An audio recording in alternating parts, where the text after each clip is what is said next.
Ayer hablé con Dios, me dijo que me prepare,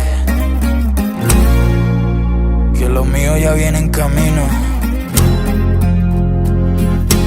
Ayer hablé con Dios, me dijo no te frenes, que lo que estás sembrando pronto se sostiene. Que vienen cosas grandes, más grandes de lo que crees. Que todo lo que perdiste se multiplique en 100. Que no mires para abajo cuando el mundo critique. Que el que resiste fuerte es el que después dirige. Que el proceso duele, pero te construye. Y el que confía en Dios nunca se destruye.